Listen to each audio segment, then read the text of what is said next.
3월 18일 수요 예배를 함께 온라인으로 드리겠습니다.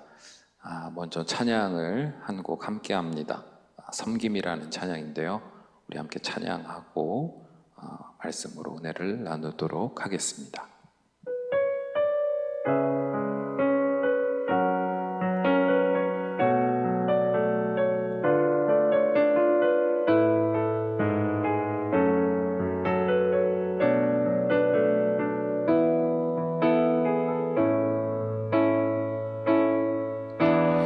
하늘의 영광을 다 버리고 낮은 이곳에 내려오신 주, 죽기까지 나를 사랑하신 그 사랑 얼마나 큰지, 우리가 높아지면 그가 낮추시리, 우리가 낮아지면 그가 높이시리. 하나님이 원하시는 세상으로 나 자신을 낮추는 섬김으로 내 발을 닦아주사 먼저 섬기시고 서로 사랑하라고 말씀하시었네. 하나님이 원하시는 세상으로 나 자신을 드리는 섬김의 모습이 되기를. 우리가 높아지면 그가 낮추시리, 우리가 낮아지면 그가 높이시리. 하나님이 원하시는 세상으로 나 자신을 낮추는 섬김으로 내 발을 닦아주사 먼저 섬기시고 서로 사랑하라고 말씀하시었네. 하나님이 원하시는 세상으로 나 자신을 드리는 섬김의 모습이 되기를.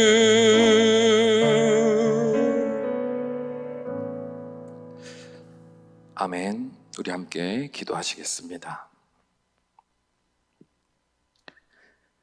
사랑과 은혜가 충만하사 오늘도 온 땅 만물을 다스리시며 하나님의 선하시며 거룩하신 영광을 나타내시는 아버지 하나님, 우리가 그 하나님의 영광을 바라보며 예배하며 나아갑니다.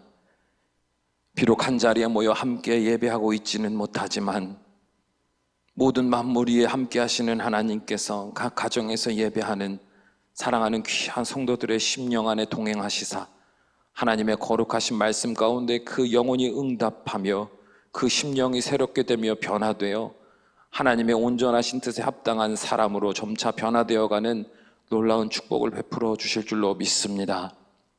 더 나아가 바라옵기는 우리가 그렇게 믿음의 성장을 경험한 자들로서 세상에 나아가 살아갈 때에 예수 그리스도의 마음으로 섬기는 자 되게 하시고 이해하며 용납하는 자 되게 하시고 넉넉하게 사랑으로 감싸 안을 수 있는 믿음의 사람들 될 수 있도록 축복하여 주셔서 사랑하는 자녀들이 가는 곳곳마다 하나님의 나라가 이루어지게 하시고 그들의 삶을 통하여 하나님 영광 받으시는 복된 인생들이 될 수 있도록 축복하여 주시옵소서.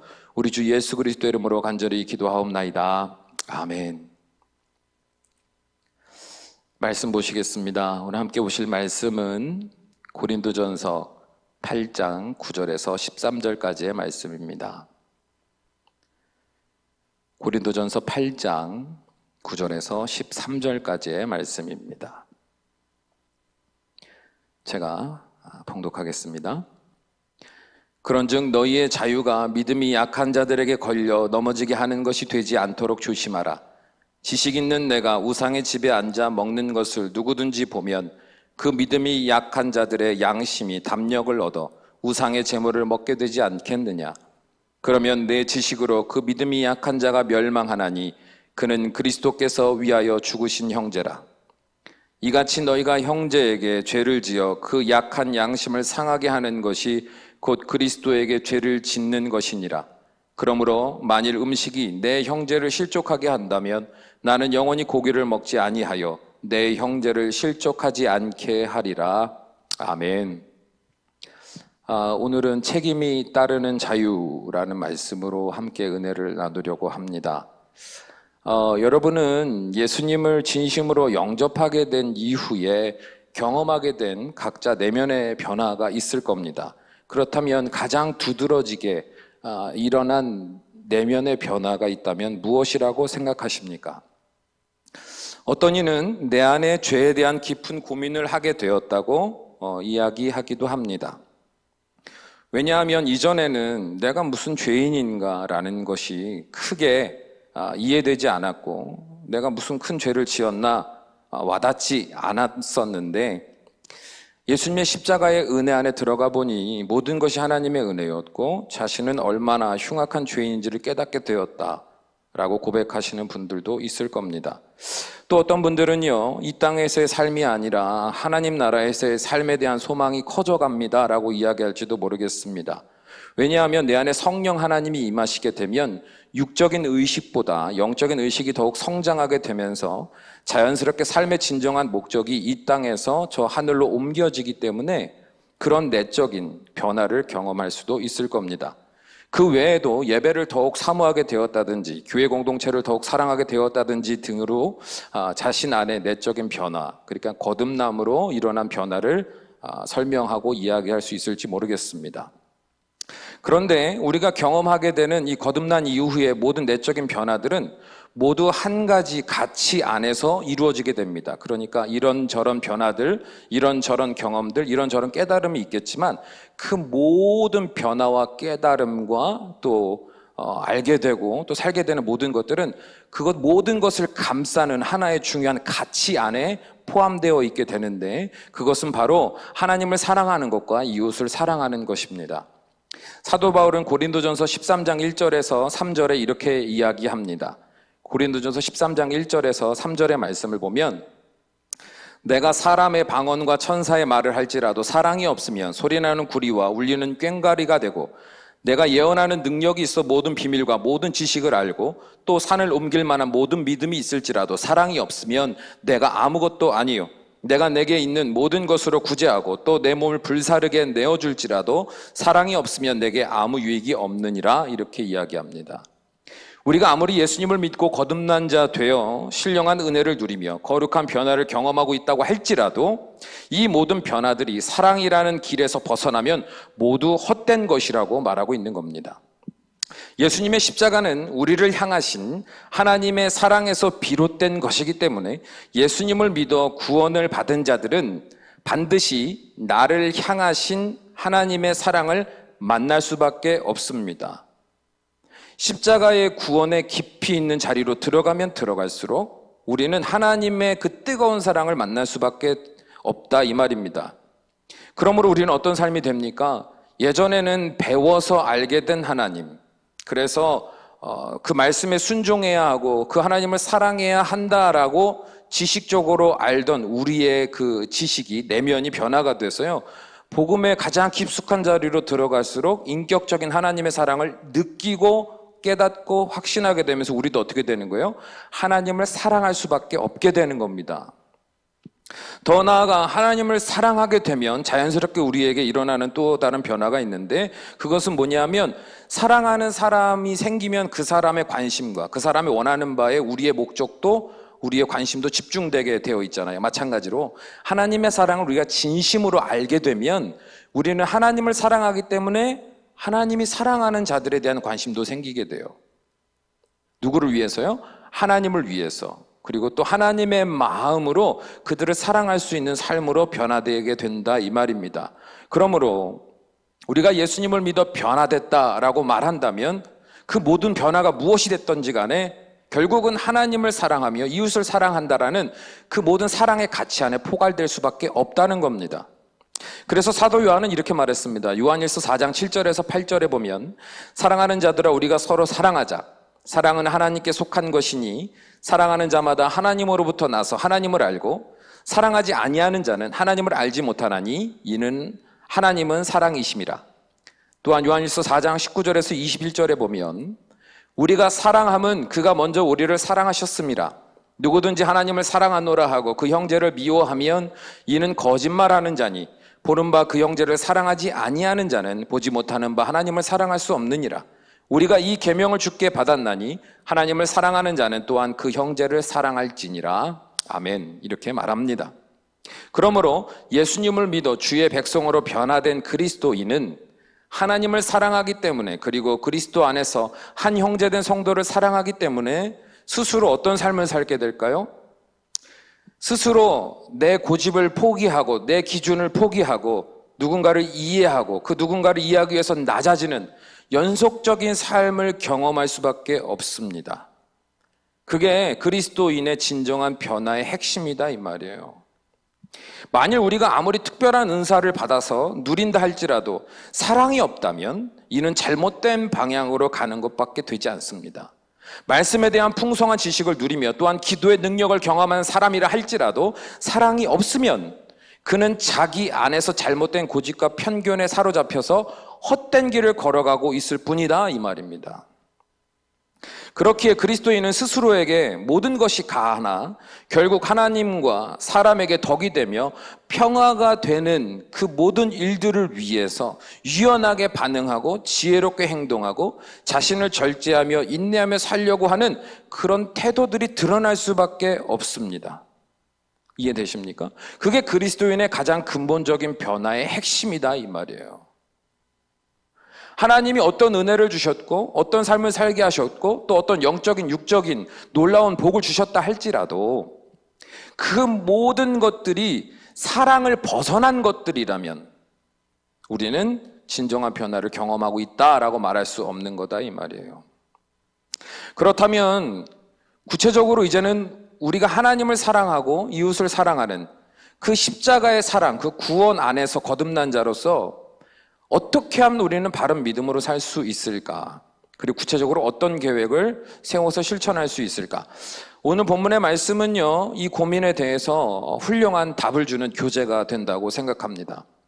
오늘 함께 보는 고린도전서 8장은요, 고린도 교회 내의 여러 문제들 중에 하나였던 우상 제물 취식 문제에 대한 바울의 답변을 기록하고 있습니다.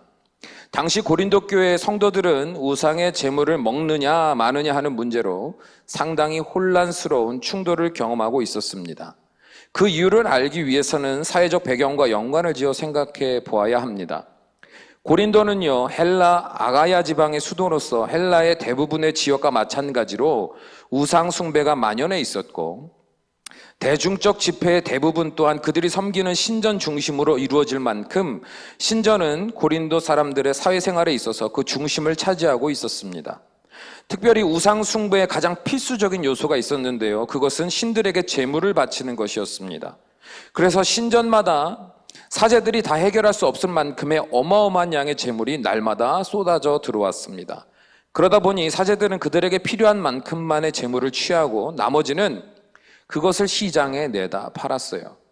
따라서 당시 고린도 지역 안에 시장에 가보면 우상에게 바쳤던 제물과 일반 고기가 함께 판매되고 있었다 이 말입니다. 문제는 여기에 있어요. 뭐냐 하면 우상에게 바쳐진 제물과 일반 고기가 구분되지 않아 성도들 중에는 본의 아니게 우상에게 바쳐졌던 제물을 사 먹게 되는 경우가 발생하게 된 겁니다. 이에 대하여 고린도 교회 안에 있는 성도들은 두 무리로 나뉘어서 충돌하게 됩니다.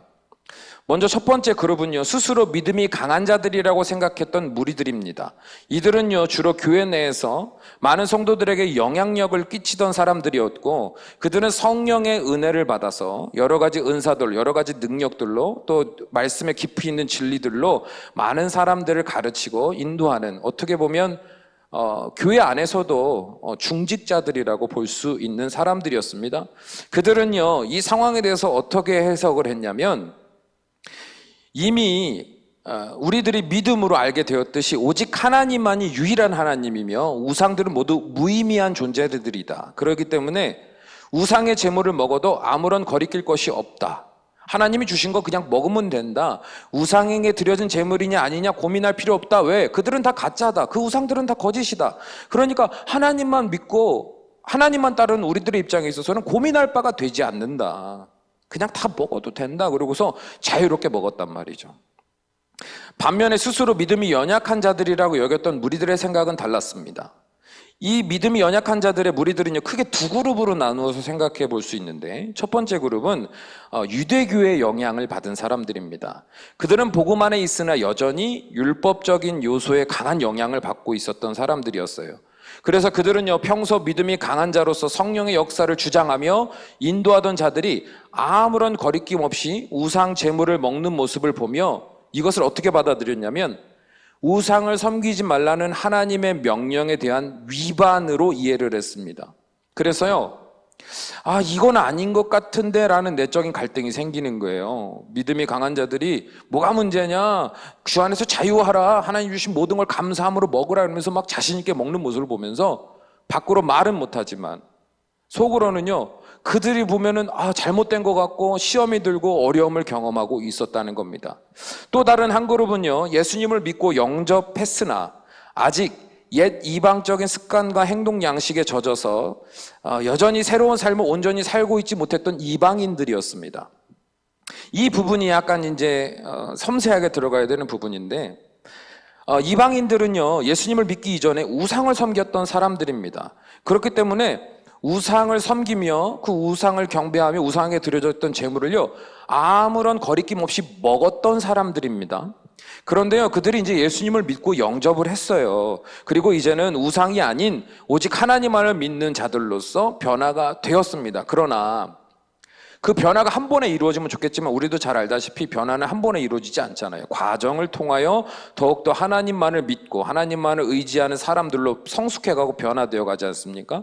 마찬가지로 이 이방인들은요, 이 변화의 과정 중에 있었단 말입니다. 이 말은 다른 말로 하면 하나님을 믿지만 여전히 우상을 섬기고 믿고 따르던 익숙한 습관이 몸에 배 있는 사람이라는 거죠. 그래서요, 아직도 마음에 갈팡질팡하는 사람들이 있었습니다.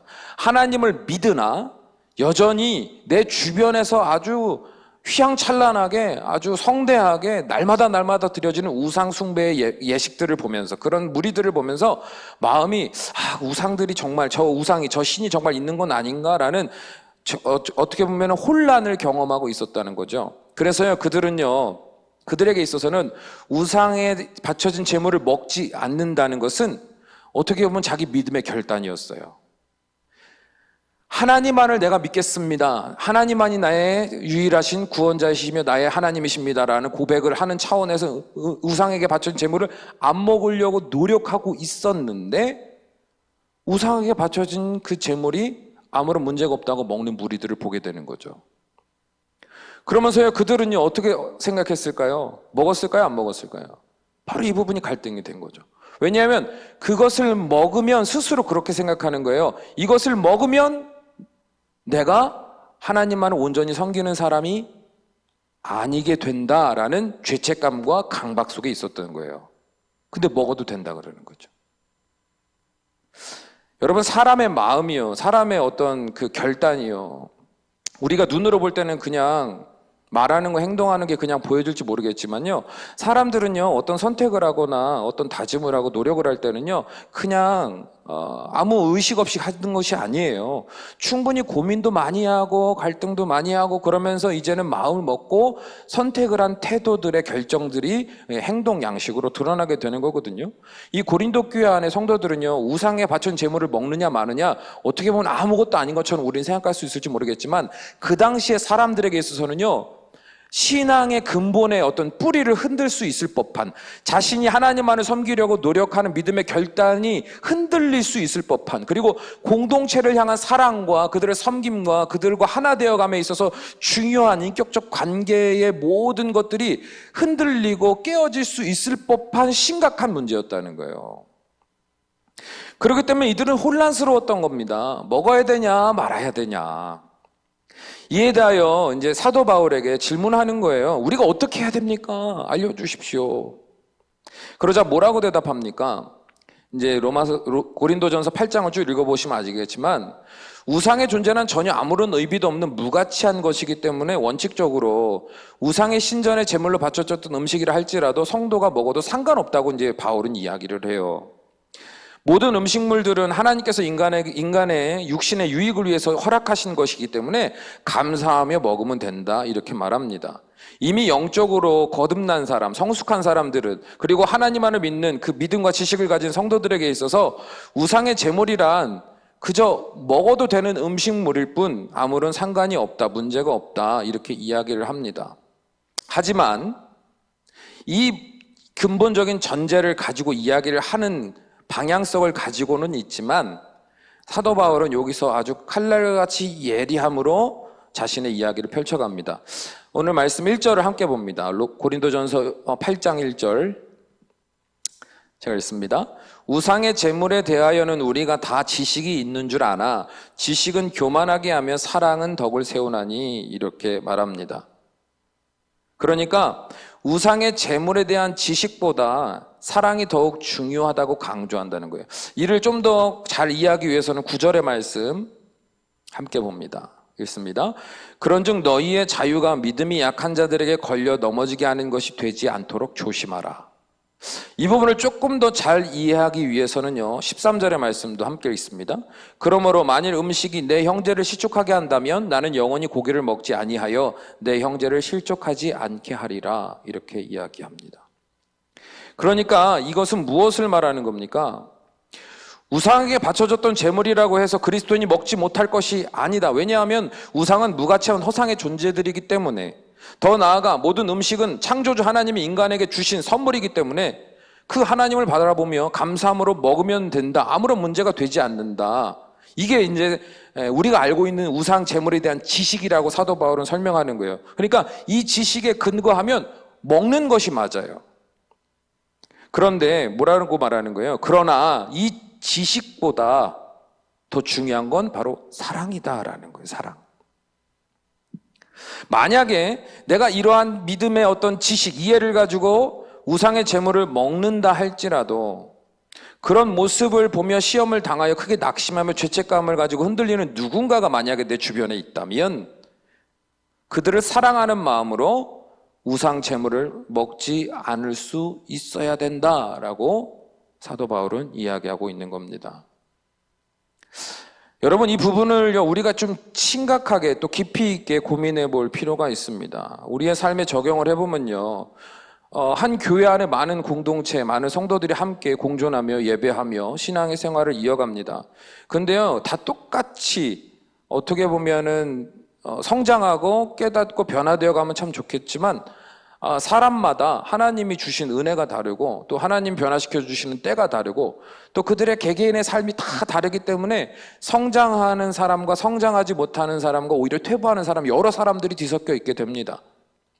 그럴 때 교회는요, 주로 어떤 사람이 인도를 하고 또 앞에 서는 자 됩니까? 바로 믿음의 결단, 먼저 되게 하신, 믿음의 먼저 된 자 되게 하신 자들이 믿음의 성숙함으로 먼저 서서 하나님이 주신 사명을 가지고 교회의 중요한 사명을 맡아서 이끌어가는 역할을 감당할 수 있습니다. 그래서 그들의 삶을 보면요, 성령의 은사를 받은 사람도 있고요, 하나님 앞에 기도할 때마다 하나님과 깊은 교제를 경험하는 사람도 있을 수 있고요, 말씀의 진리 앞에 치열하게 고민하며 하루하루 열매를 맺어가는 사람이 있을 수 있습니다. 그들이 주로 앞에 섭니다. 그들은 모든 예배를 사모하면서요, 삶의 최우선 순위를요, 하나님의 성전, 하나님의 사명에 두고서 모든 삶을 거기에 집중할 수 있는 믿음의 어떤 역량이 됩니다. 그래서요, 그들은 교회 안에 중요한 역할을 하게 되고 또한 영적으로도 중요한 영적 중보자로, 사명자로서의 역할을 감당할 수 있게 됩니다. 그런데 중요한 건요, 그렇지 못한 자들을 바라보는 그들의 시선, 우리의 시선이라는 거죠. 나는 은혜 받았어요. 감사합니다. 하나님께서 베푸신 역사 가운데 살고 있어요. 그런데 그렇지 못한 자들을 바라볼 때 우리가 그들을 사랑으로 바라보느냐? 아니면 복음에 대한 지식, 진리, 이해를 가지고 바라보느냐? 지식으로 바라보느냐? 사랑으로 바라보느냐? 엄청난 차이가 날 수밖에 없다. 만약에요, 우리가 여기서는 고린도 교회에서는 사도 바울이 이제 8장에서 이야기할 때는 우상의 제물에 대한 지식을 이야기하지만 이 우상의 제물에 대한 것을 빼고요, 우리가 여기에 여러 가지를 갖다 놓을 수 있어요. 말씀 안에서 배운 지식, 복음에 대한 여러 말씀에 대한 이해들, 지식들, 내가 그 말씀의 이해를 가지고 지식을 가지고 믿음으로 살아내는 모든 삶의 경험들이 있잖아요. 근데 그 모든 것을 기준으로 사람을 바라보고 교회를 바라보게 되면 어떻게 된다는 거예요? 교만하게 된다는 거죠. 교만하게 된다. 여러분, 하나님이 우리에게 주신 은혜들은요, 우리가 잘해서 물론 받은 것도 있겠지만 중요한 건 하나님이 그렇게 주시기로 작정하셨기 때문에 주신 거 아닙니까? 제가 목사가 된 게요, 많은 사람들보다 믿음이 온전하고 뭐 거룩하고 뭐 착하고, 그래서 하나님 목사로 세우신 겁니까? 아니에요. 하나님 그렇게 정하신 거예요. 저는 그걸 믿어요. 그렇다면 목사로 정하셨다고 해서 제가 특별한 어떤 능력이 있고 더 뛰어난 명성가가 될 수 있습니까? 물론 그런 삶을 지향해야 되기는 하지만 그렇다고 제가 성도님들보다 더 뛰어난 영적인 위대한 사람이라고 생각하지는 않아요. 무슨 말입니까?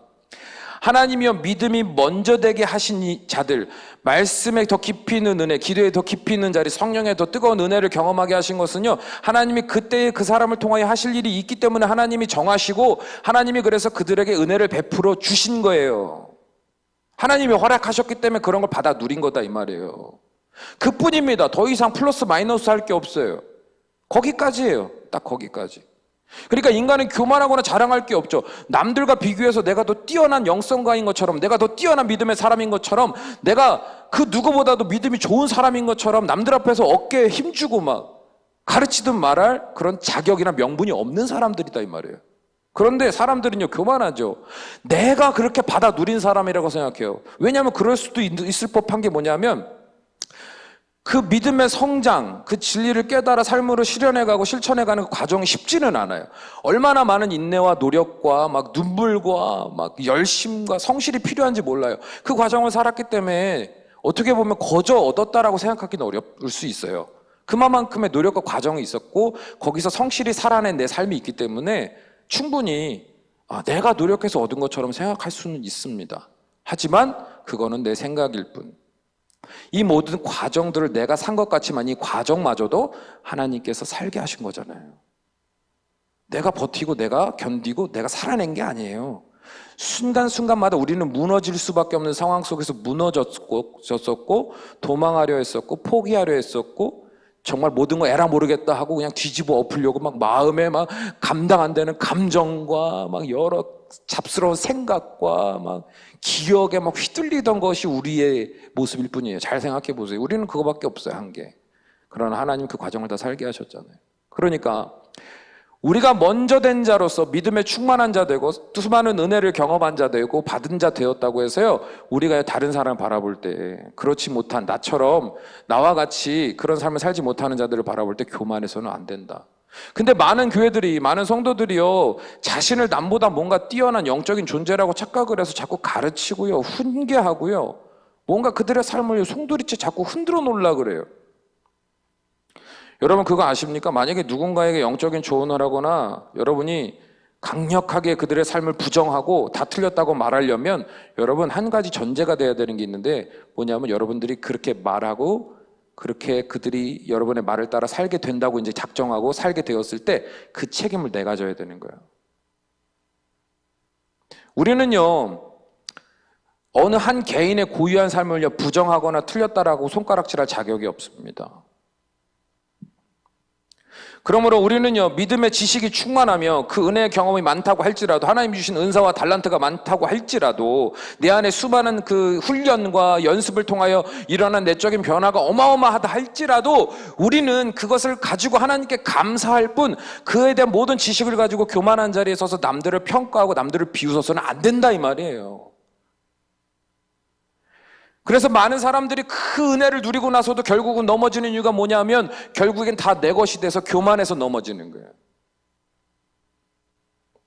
그렇다면 우리는요, 믿음에 먼저 된 자들이, 믿음에 온전치 못한 사람, 믿음에 연약한 사람, 넘어지는 자들을 바라볼 때 어떻게 돼야 되는 거예요? 믿음에 대한, 구원에 대한, 복음에 대한 지식을 가지고 내가 대할 게 아니라 그들을 사랑으로 대해야 된다 이 말이에요. 사랑으로. 그게 핵심입니다. 사도 바울이 뭘 말하는 거예요? 쉽게 말하면 그거예요. 그래, 우상에게 바쳐졌던 재물, 야, 그거 아무것도 아니야. 하나님 주신 거야. 맛있게 먹자. 할 수 있어. 그게 뭐가 문제야? 니네들이 맞아. 그게 맞아. 하나님도 기뻐하실 거야. 그런데 있잖아, 너희들이 그런 믿음의 지식을 가지고 있고 바른 진리를 갖고 있는 것도 알겠지만 중요한 건 그런 너희들의 모습을 보고 막 죄책감을 느끼고 좌절하고 마음에 갈등하고 힘들어하는 믿음에 연약한 사람들이 있으면 그거 까짓거 고기 뭐가 됐다고 안 먹으면 되잖니. 그게 뭐라고? 그게 중요한 본질도 아니고 그게 정말 누군가와 싸워서 그들을 설득시키고 그들을 가르치고 말이지, 그들이 맞습니다 그러면 그렇게 먹는 게 맞네요 라는 소리를 들을 때까지 싸우고 이겨서 먹는 것이 무슨 의미냐? 그거는 아무 의미 없다. 그거 사람을 죽이는 일이다. 사람을 낙심케 하는 일이다. 사람을 걸려 넘어지게 하는 일이다. 안 먹고 말지. 그게 뭐라고? 왜냐하면 그들을요, 사랑하라는 거예요. 믿음의 약한 자들을. 여러분, 사랑하면요, 부부간에도 싸울 수 있고 부모 자식간에도 싸울 수 있고 형제간에도 막 싸울 수 있어요. 다툴 수 있어요. 그런데요, 누가 먼저 사과하는지 아세요? 많이 잘못한 사람이 사과할까요? 아니에요. 더 사랑하는 사람이 사과합니다. 그러니까 여러분, 여러분이 사과를 많이 하신다면 여러분은 사랑이 많으신 거예요. 저는 매일 사과합니다. 제가 잘못한 게 물론 많아서 그런 것도 있지만 사랑하는 사람이 지게 돼 있어요. 사랑하는 사람이 포기하게 돼 있어요. 그게 뭐라고 솔직히 그렇게까지 그들 막 아프게 하고 힘들게 하면서까지 내가 막 바락바락 대들고 싸우고 막 시시비비를 가릴 그 가치가 없는 거예요. 사랑하는데 그게 뭐라고? 중요한 게 아니면 모든 것이 나에게 가하나 그를 사랑하기 때문에 모든 것을 포기할 수 있는, 그건 사랑밖에 안 되는 거죠. 여러분, 예수님이요, 이 땅에 왜 오셨어요? 가만 보니까 내가 그렇게 하나님의 은혜로 말이죠, 자비를 베풀고 하나님의 능력을, 기적을 베풀었는데 보니까 끝까지 하나님을 온전히 믿지 않고 진짜 끝까지 죄악의 끝을 달려가는 그들을 보고 분노하셔서 심판하러 내려오셨습니까? 거룩한 하나님을 향한 지식, 하나님의 거룩한 뜻에 대한 지식, 그 이해를 가지고 예수님이 오셔서 그 지식을 가지고, 그 기준을 가지고 내려오셔서 니네들 더 이상 내가 가만둘 수 없어 하고 심판하러 내려오셨냐 이 말이에요. 요한복음 3장 16절에 17절 우리가 잘 알죠. 하나님이 세상을 이처럼 사랑하사 독생자를 주셨으니 이는 그를 믿는 자마다 멸망하지 않고 영생을 얻게 하려 하심이라. 하나님이 그 아들을 세상에 보내신 것은 세상을 심판하려 하심이 아니요 그로 말미암아 세상을 구원받게 하려 하심이라. 예수님이 이 땅에 오신 것은요, 날 때부터 죄를 지을 수밖에 없는 연약한 그 미련한 인간들을 구원하시기 위해서 하나님이 주신, 또 하나님으로서 하늘에서 누리시고 있던 영광과 권세를 다 스스로 버리고 포기하고 인간을 구원하시기 위하여 연약하고 형편없는 인간의 육신을 입고 이 땅에 오시게 됐다 이 말입니다. 그러므로 우리 그리스도인은 언제나 예수님의 마음으로 자신을 낮추어 연약하고 미숙한 성도들을 향하여 나아갈 수 있는 사람들이 되어야 합니다. 그러라고 은혜를 주시는 거예요. 그러라고 우리의 삶을 변화시키시는 거예요. 여러분, 예수 그리스도를 믿어 거듭났습니까? 그래서 여러분의 삶에 변화가 있습니까? 기쁘십니까? 자, 그러면 그 변화를 주시는 이유가 뭐예요? 여러분에게 그 변화를 이룰 수 있도록 말씀으로 막 능력을 깨닫게 하시고 기도 가운데 응답하시고 나의 영과 육의 모든 삶을 하나님께서 전반적으로 조율하시고 다스리시면서 우리가 말할 수 없는 은혜를 경험하게 하시는 이유가 뭐냐 이 말입니다. 그 이유가 뭐예요? 그걸 가지고 남을 정죄하거나 그걸 가지고 남을 비웃거나 그걸 가지고 스스로 우월의식을 갖거나 그걸 가지고 나는 거룩하다 자랑하라고 하신 게 아니라 그걸 가지고 사랑하라고 주시는 거예요. 여러분, 성령의 열매, 성령의 9가지 열매는 결국은 어떤 그 목적성, 방향성을 가지고 있습니까? 나 혼자만의 변화가 아니에요. 누군가를 위한 변화지. 여러분, 성령 하나님이 우리 안에 거하시면요, 우리가 예수 그리스도를 믿어 거듭나 새로운 삶으로 변화되어 거룩한 백성으로서 살기를 소망하는 삶을 살게 된다면 우리의 모든 변화의 포커스는 예수 그리스도의 삶, 그 사랑, 그 헌신, 그 희생에 우리의 모든 변화의 목적은 맞추어지게 되어 있는 거예요. 그렇기 때문에 그리스도인이 변화됐습니까? 여러분 변화됐습니까? 무엇이 변화됐습니까? 라고 묻는다면 여러분은요, 그렇게 말할 수 있어야 돼요. 사랑하게 됐습니다. 하나님을 더 사랑하게 됐고, 내 가족을, 내 동료를, 내 형제를, 내 친구를, 내 이웃을 더 사랑하려고 노력하는 사람이 되었습니다. 그 변화가 내 안에 일어났어요. 그게 정답인 거죠. 다른 거 다 필요 없어요. 사랑 없이 일어난 변화는 의미가 없다. 사랑하는 성도 여러분, 여러분은 오늘 어떤 변화를 경험하고 살고 계십니까? 세상이 흉흉해지고요, 복잡해지고요, 세상에 대한 두려움이 커갈수록, 강박이 커갈수록 사람들은요, 예민해져 갑니다. 자유롭지 못한 삶, 제한된 삶으로 인해 스트레스를 받고요, 그러다 보면 사소한 것에도 과민하게 반응할 수 있어요. 그런데 외국 기자들이 한국을 바라보면서 놀라워하는 것 중에 하나가 뭐냐면, 지금 다른 나라들은 코로나 때문에 온 매장에 막 모든 것을 싹쓸이 해가지고 난리죠, 나라마다. 근데 한국을 보면서 놀라워했던 게 뭐냐면, 한국은요, 그런 행동을 보이지 않고 오히려 기부한다는 거예요. 마스크가 많은 사람은 마스크 안 사기 운동을 한다든지, 오히려 기부하는 문화, 오히려 양보하는 문화, 섬기는 문화, 그걸 보면서 한국은 참 희한하고 대단한 민족이다, 이렇게 칭찬을 합니다. 여러분은 어떤 삶을 살고 있습니까? 여러분은 지금 무엇을 위하여, 어떠한 생각을 가지고, 어떠한 노력을 통하여, 어떠한 삶을 지향하며 살고 있습니까? 바라기는 여러분이 가는 곳곳마다 여러분 때문에 딱딱하고 얼어있고 상처받고 치우치고 기울고 넘어진 사람들이, 그 공동체가 여러분 때문에 밝아지고 회복되고 힘을 얻고 위로를 얻고 안정감을 누리고 평화를 누리는 놀라운 역사의 자리로 변화되기를 저는 기대합니다. 어려울 거 없이 오늘 저녁 잠드시기 전에 가족들과 함께 있을 때 이것저것 사소한 일로 싸우고 화내고 정죄하고 손가락질하지 마시고 오늘 밤 시간에 한번 해보세요.